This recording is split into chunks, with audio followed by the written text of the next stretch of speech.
Okay, so what is the ego actually made of? That's the question. And let's dismantle the words in the question to take a look at what kind of answer is the question seeking and what is it assuming in the first place. So the first word in the question is what, and the answer to a what would only be a this or a that, a thing, this thing or that thing. So it's assuming that the ego is made up of a thing. What is the ego actually made of? So the question is asking, which thing is the ego made of? Now let's see the other words. The ego, as we know, is the I thought, I, me, myself. When you separate this entity from everything else, and actually made of. So the words actually made of means really made of. What is it really made of? So the question seeks an answer, or it assumes that the ego is made up of something and it wants to know what is that thing that the ego is made of. Let's take an example of what the question is actually asking. So you have a chair at home that's made up of wood. You have a wooden chair. Now, if somebody wants to know what is the reality of the chair, somebody doesn't know what the chair is or is seeing a chair for the first time, he says, okay, that's a chair, but what is it really? You're calling it a chair, but what is it really? Now, for that, you need to examine the chair. So when you examine the chair, you find right from the legs, from the seat, from the back, everything from top to bottom, side to side, the chair is nothing but wood. And then you say, yes, the chair is nothing but wood. It is actually made of only wood. There is no other thing in the chair apart from wood. So the reality of the chair is wood. Now, why would we call the reality of the chair wood? Because without wood, there would be no chair. The chair depends on the wood. Then, what is the chair? The chair is a word, a name given to wood in that particular form for a particular use. So you take wood, you shape it into 4 legs, put a seat and put a back, put them together. In that form, wood is called a chair and it is used to sit on. Like this applies to everything else.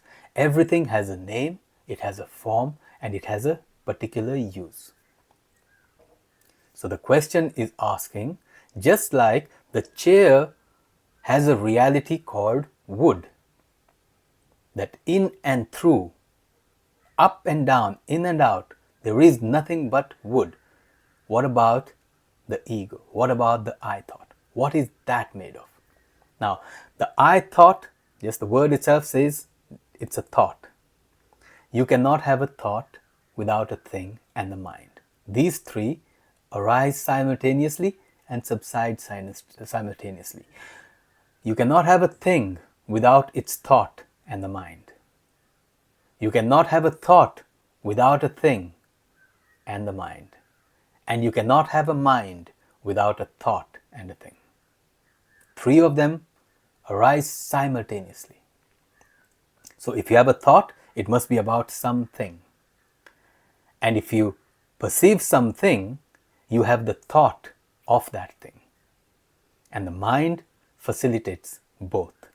It allows both to happen. Okay, so the I thought, is it pointing to something real? What is it really made of? If you have a thought, so let's take an exercise, close your eyes and imagine, let's say you imagine an apple on the table. You have a table and there is an apple on it. Fairly simple to imagine. In your mind, you can already see an apple on a table. Now, let's make the apple red, absolutely red, blood red. Looks beautiful. And voila, you've seen a red apple on the table. Brilliant. At the count of 3, let's change the color of the apple from red to green. 1, 2, 3. Poof. The apple has turned green. Now,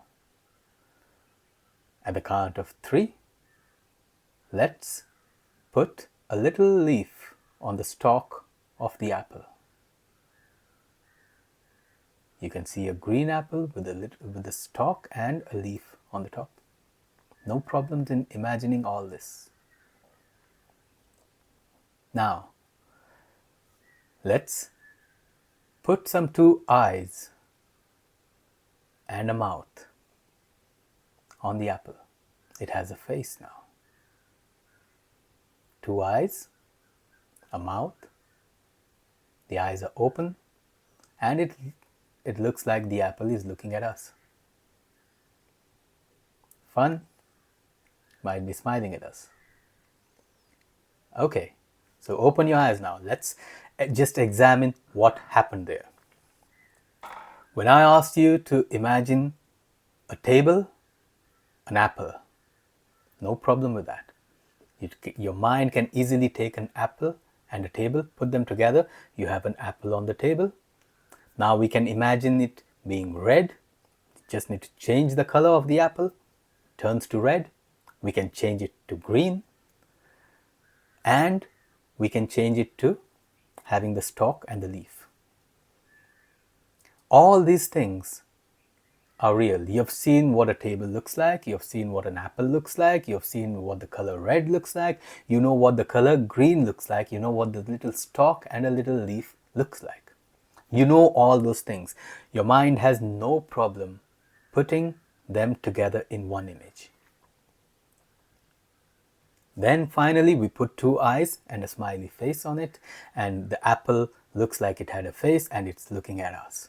Even that is no problem. Why? Because we know what 2 eyes are and we know what a mouth is, and we put that on the apple. No problem. The mind can imagine. Its imagination is limitless. You can imagine anything and everything. What can you not imagine? Any word that you have never heard of before or do not know the meaning of, you cannot imagine that. The mind is limited to imagining, projecting images of what it has experienced. So we can put a face on the apple because we know what a face is and we know what an apple is. So in reality, we perceive tables, we know what apples are, we know they are red, we know they are green, we know they have a little stalk and a leaf on them sometimes, but we have never seen an apple, a real apple, with eyes and a mouth, and an apple that is looking at us with eyes. That we know does not exist in reality. It's only imagined. Right? So, that apple with eyes and a mouth is an imaginary apple. It does not exist. In the way that a green apple or a red apple exists. So, the apple with eyes, let's call it ding dong. Give it any name, let's say da-dum-dum-dum. So, da-dum-dum-dum is not a real object. It's an imagined one. So there is no real thing called a da-dum-dum-dum. But I have imagined it in my mind and I can visualize it. I can do it as many times as I want. What about the I thought? So the body is made up of things, the mind is made up of thoughts which point to real objects. Which object does the I thought point to? The I thought does not point to any one of these things in this body. nor does it point to any one of the thoughts in the mind. It is an extra imagined thought. So you see a body, you experience a body, there is experience going on, there are thoughts, emotions, and actions that this human being does, which in the relative reality we can say are real. But then when we add an imaginary thought, I, we separate this from everything else. You see, if I did not say I, to this, this would still exist and do what it's meant to do. But without this, the I thought probably has nothing to point to for the human being. So without the I thought, this can exist. But without this, the I thought cannot exist. So the I thought has imagined this to be itself. So the I thought is an identity, a separate identity, individual identity. I, me, myself, mine. That means not you, not yourself, not yours. Mine, I. Separated, already it's created a division. It has imagined a division in this. So what is the ego actually made up of? It is an imaginary thought. What has it imagined? It has imagined this entity, this thing and its thoughts to be separate from everything else. That's what it's made up of. It's an imagined thought. Just like the apple with eyes and a mouth is imagined, it doesn't really exist. Without that dum-dum, the apple still would be what it is. Without the I thought, this person would still be what he or she is. So the I thought, the ego, is an imagined thought in the mind. It doesn't point to something real. What does real mean? Something that can independently exist without another. That's another topic. We'll cover that later. All right, let's do the next question and we'll see where does the I thought appear from. And we'll try to make it interactive as much as I can.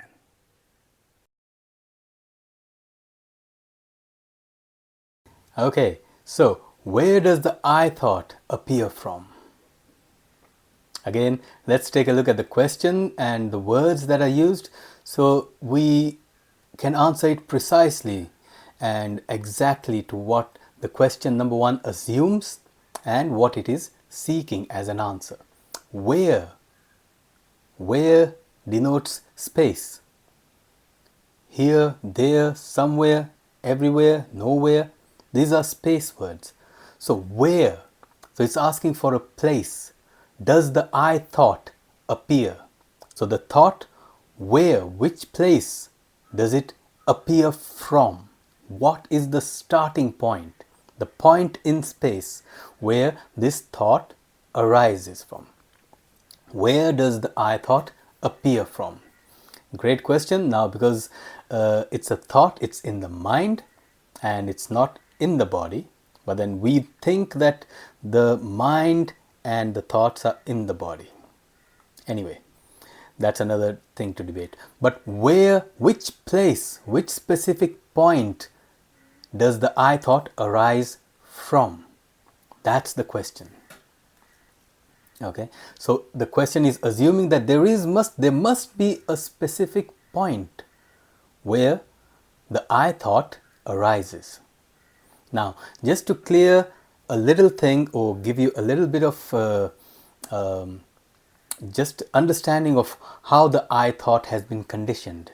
We have been taught since childhood, so decades, 20 years, 30 years, 50 years, 70 years, 80 years, no matter how old you are or I am, we have been conditioned to call this I, myself, separate from everyone else and everything else.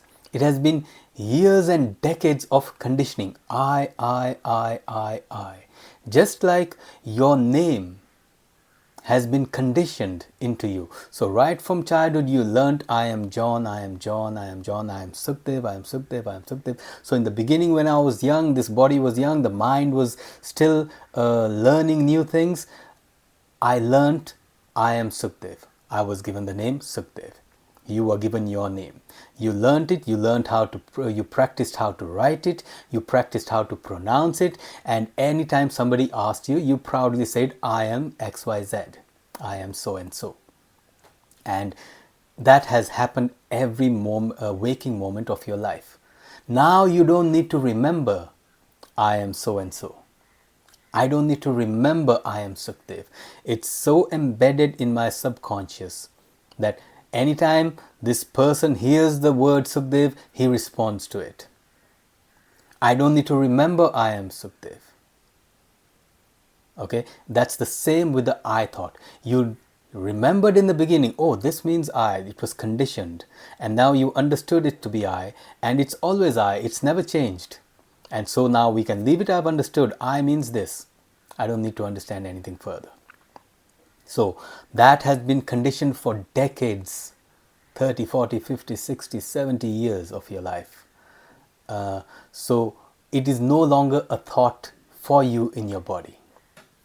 It is no longer just a thought that you need to consciously think. It is automatically conditioned and assumed that I means this, apple means that, chair means this. We have learnt all these words. We no longer need to think about them. Okay, now let's go to the question, where does the I thought appear from? Where does it come from? There is a particular place where it must be starting from. That's the question. Now, if it's in the mind, when you say I, you subconsciously already think this is I. Now, let's take this practically so that we can actually see where it arises from and how it arises. I'm assuming your I has been conditioned over 30, 40 years, whatever amount of years, and that's why there is the I thought there. So let's take a look. Close your eyes for a moment and let's just get into the state of just no thought, no thing, no imagination in the mind, no image, no sound, no voice in the mind, just a blank mind. And if you're a little, you have done some non-dual practices, then go into a state of just being conscious or being aware or being the witness. All those things, all those practices can come in handy. So we're just in the spot whereby there is nothing. So we're not really in a spot. We are there from which even a spot would arise. Silence. Let's use silence the best. So we just listen to silence. Now for this few moments, I want you to try and keep your eyes still. Do not move your eyes. And try not to move your body if you can.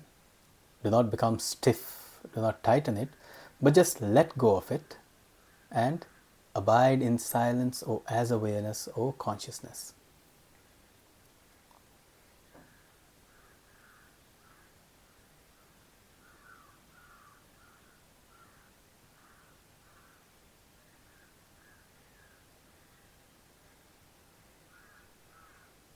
So without movement, it's almost like this, just this calm, flat, nothingness, emptiness, the experience of absence of everything.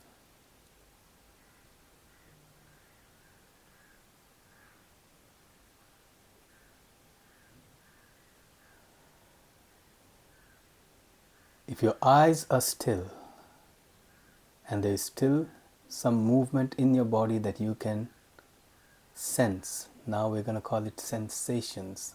They are not really thoughts. You sense movement in the body.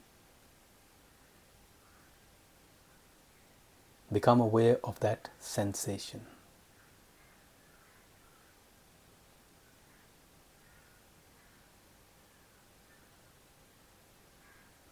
The moment you become aware of it, you'll find it either stops and it seems to expand. Not the sensation, the awareness.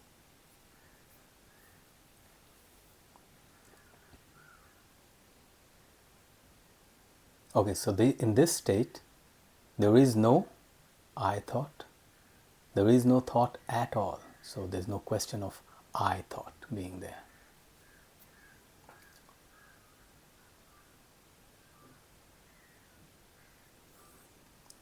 Now we're going to do something, and I want you to notice when the movement happens. Subconsciously, you will feel I. It's not a thought yet. Subconsciously, you will feel I. If you move your eyes to the left, that movement already has the I sensation. That sensation is identified with I.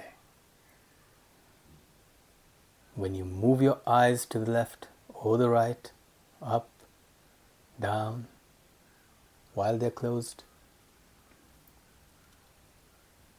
sense that movement is already identified with I. That movement is me. I don't need to say the word. I don't need to think of it. I just know it. That I moved my eyes. In the same way, any sensation in the body, you become aware of it, you'll find that sensation is already identified with I. Any movement in the body is already identified. Sensation in the body, not yet turned into a thought. Any sensation. The hand moves, I moved my hand. The head moves, I move my head. I don't need to say it, I don't need to think it, I just know it. It's embedded in the subconscious so deeply over decades and years of conditioning that I don't need to think about it, just like I don't need to think about my name.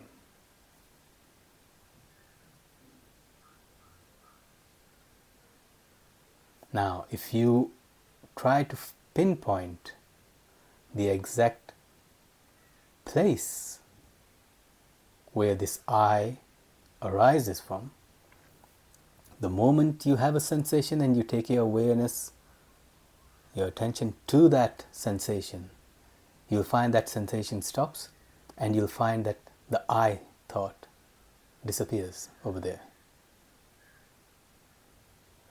If something moved within your body, you had a sensation unconsciously, where it happened and you didn't consciously, like I didn't consciously move my hand, or I didn't consciously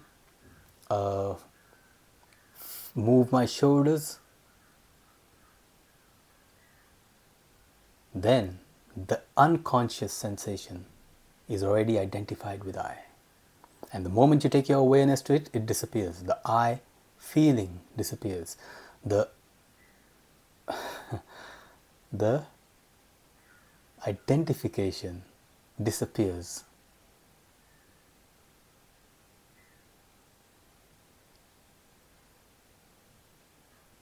Let's do it with something even more closer than any sensation. When you breathe in, inhale, take a deep breath and just become aware of the breath. And I want you to notice as the breath goes in, there is already an attachment or a sensation that tells you I. Breathing in means already I. Your very breath, life, moving within you, that every movement, slight sensation of breath and life moving within the body is identified with I. And if you follow it, the I sensation disappears. Also, notice when you breathe out,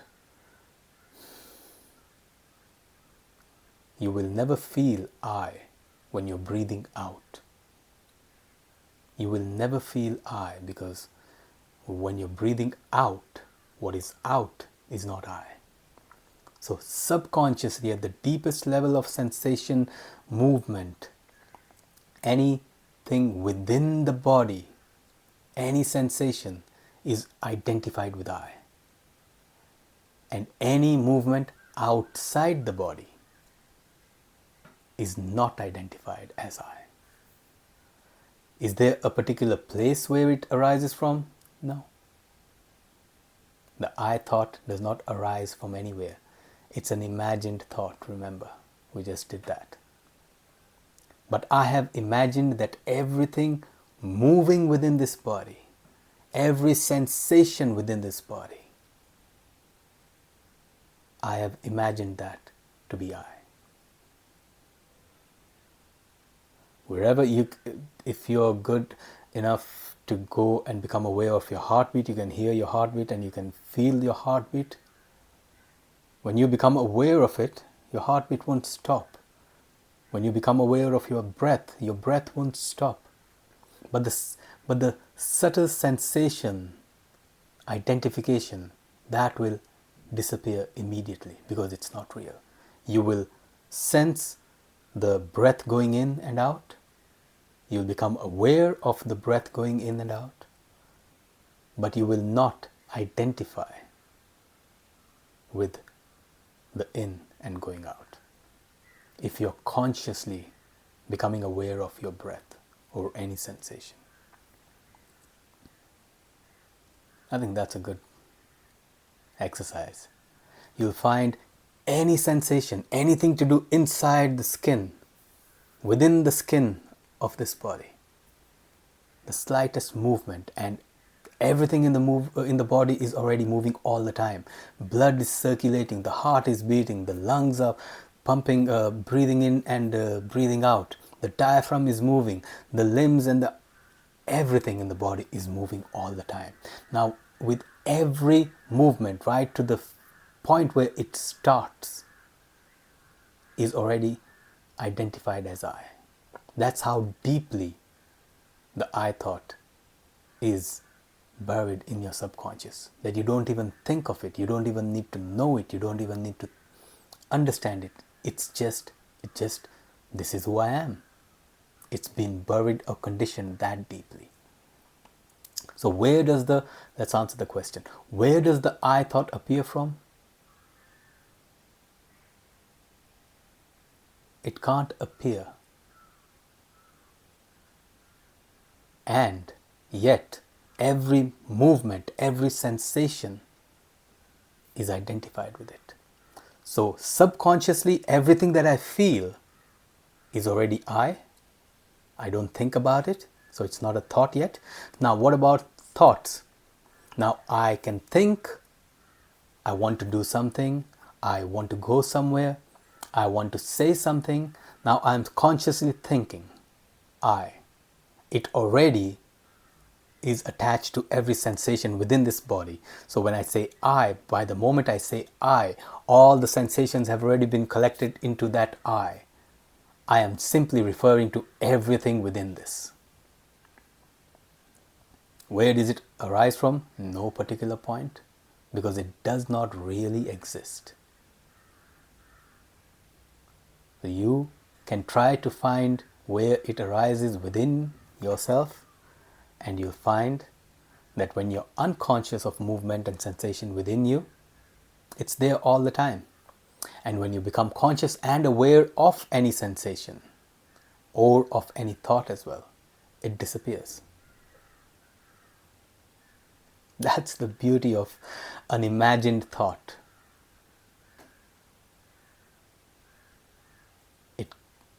The apple with eyes and a mouth is not really there, but yet we can imagine it and visualize it and think of it. The identification is not really there. There is nothing to identify with. Everything has its own independent existence. The hand is the hand, it's not the eye. The face is the face, it's not the eye. The shoulder is the shoulder, it's not the eye. The body and the human being can exist without the I thought. The I thought cannot exist without the human being. It's imagined.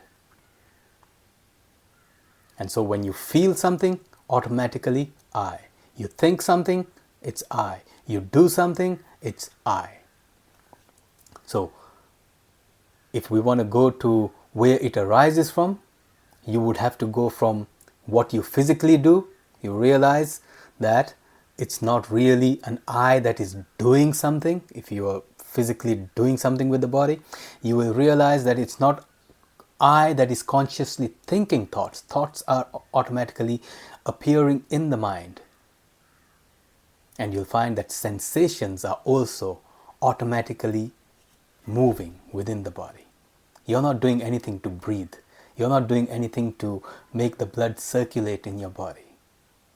You're not doing anything to help digest the food that you eat. It's all happening on its own.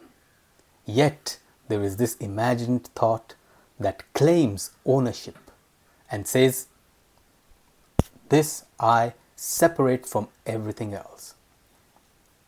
So its deepest appearance would be in sensations within the body. And we use the breath as a beautiful exercise that you can do, inquiry. But apart from the breath, any subtle movement, like we use the eyes, check the eyes. When you turn the eyes, immediately, when you blink or when you move your eyes, a thought changes. And behind that thought is already I. I am this, I am that. Any movement. So the deepest and the closest you can go is the sensations within the body. If you become aware of them, you will find the identity disappears. But subconsciously, everything that's moving in this body is identified with I. And that is because of the conditioning of the mind since childhood for years and years and years. I think we'll stop at this for this question. Let's take a look at what the next question is.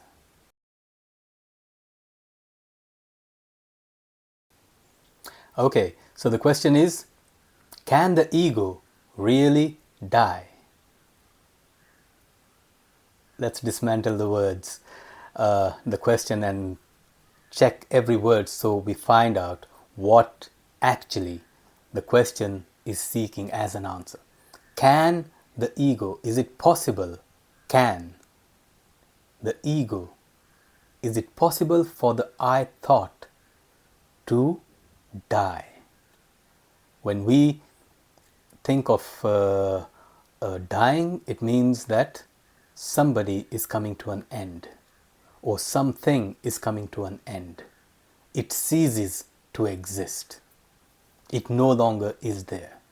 So the question is it possible for the I thought to completely go away? Done. Dead. So is that possible? Let's take a look. So we established that the I thought is imagined. It's an imaginary thought. And it is embedded in the subconscious of this entire human being. Every single movement within the body is already subconsciously identified with the I thought, which says this, anything moving within this body is I. Anything happening within the body is I. Anything happening within the thoughts of this person is also I. And anything that the body does is also I. So, can this I thought really die? So, number one, the straightforward logical answer is that which is imaginary cannot die. So we imagine the apple with eyes and a mouth. Can that apple really die? Can that apple really go out of existence? Can we say that the apple that had two eyes and a face that looked at me when I closed my eyes, it was there, it looked real when I closed my eyes, I know I'm imagining it, can I really kill it? Of course not. That which is not really there cannot die. That which does not exist in reality cannot go out of existence, because it never was real. Let's see if we can do this in different ways. Can the ego really die? It's a thought, an identity, a thought that is imagined. So what happens when somebody gets enlightened or somebody awakens to the truth of what they truly are? What happens? What happens to this thought that has been identifying with the person for all these decades? Does this thought disappear? You'll find no. And you can research many of the awakened beings as well. They will still refer to themselves as I, because that is the requirement. You can't walk around the world and transact and deal with the world saying consciousness would like a cup of tea. Consciousness is hungry. You have to use it, I, for them to understand that this is I and this is hungry, this wants a cup of tea. Internally, you obviously know that. So what does the I become at that point? It becomes a word that is used to point to this thing that is used to experience life. Just like the chair is a word that's used for the form of wood with legs and a seat and a back that is used to sit on. The chair no longer is a real entity. The I is no longer a real entity. But then we still use the word chair. I still use the word I, knowing the reality behind it. There is no point of killing, trying to even kill that which doesn't exist. And the other point is, as long as it doesn't bother you, there is no problem. You can call a chair, let's say in Hindi, in Punjabi, a chair is called kursi. So if I said now, this is not a chair, this is a kursi, as long as that doesn't bother me, I know it's the same object that I can sit on, I'm fine with it being called a chair, a kiti in Swahili, or a kursi in Punjabi. Makes no difference. It's just a name for that object for a particular use. Now the awakened beings, this is something I heard, and it's really good to know. The awakened beings use I in three ways. Number one, when they say I, they mean the body. When they talk to people and they interact with the world, I means the world. The person in the world. Separate individual entity. Then they use I as a part of the collective. So I am, what am I? I am a consciousness. I am an entity appearing in consciousness. I am an entity that I witness. I am a part of the entire cosmos, existence. Okay? So I am not this. I am a part of that, and that cannot be everything without this. It cannot exclude this. And the third way they use it is that I am. I am not this or that, not here or there, not then or when. I am that which cannot be named, cannot be thought, cannot be expressed. It is that which expresses everything. So the saint can still say, please get me a cup of tea. And when he says me, he means him. He can still say, I am hungry, I am thirsty. And we can't question him and say, but consciousness should not become thirsty. How does consciousness become hungry? Doesn't make sense. He's using the word to interact, to communicate. So, can the ego really die? No. That which does not exist cannot go out of existence. That which was never born can never die. That which never went up cannot come down. That which is not cannot become. Let me give you some. That which is real never needs to appear, and that which appears is never real. You see, the wood of the chair doesn't need to appear. It is just wood. And the chair cannot appear without the wood. The reality need not appear as anything. And that which appears is never real, has no reality of its own. The chair has no reality of its own. The wood does not need to appear as a chair. The wood is just wood. So, can the ego really die? No. So, what can we do with it? The idea is to stop identifying with thoughts, your sensations and your actions. So, you're no longer the doer. You're no longer the thinker. You're no longer the feeler. Feelings arise, emotions arise, I am not that. Thoughts arise, I am not them. This body performs actions, not done me. I am not done by me. I am not the doer. So the I thought that was identifying with all this, because it has understood, the mind has understood I was this, doesn't mean if I still use it as I, it will bother me. No. If I realize myself to be awareness, now I can use I to point to this, just as I can use the word chair to point to that object. I can use I to point to this object. It won't bother me at all.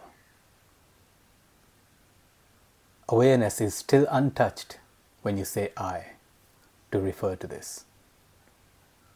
You are still untouched as awareness if you refer to yourself as this for the purpose of experiencing life. Alright, I think we can leave it at that. So can the ego really die? No. That which is born must die. That which exists can go out of existence, will go out of existence. So the ego that is imagined was never there to begin with, so it cannot go away. There is no question of it going away. So if you imagined it, you can stop imagining it. You can stop imagining the apple with eyes and a face. No problem. Does that mean that the apple went away? No. It was not there to begin with. All right. We'll leave it at that.